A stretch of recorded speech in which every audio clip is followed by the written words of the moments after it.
บูรณ์วันนี้เราจะมาทดลองใบงานที่13นะครับการสื่อสารเส้นใยแก้วนำแสงแสดงผลด้วยแสงดนตรีในการทดลอง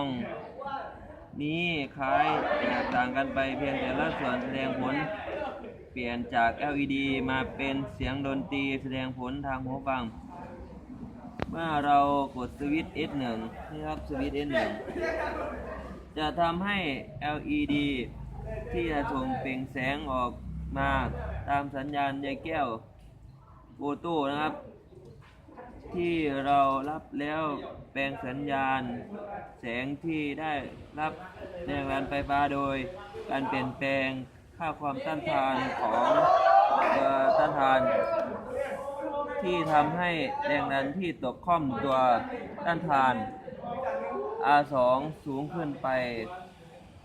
จะกระตุ้น Q1 นำกระแสจ่ายให้ IC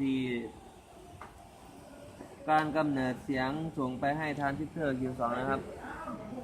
ขยายก่อนส่งไปหูฟัง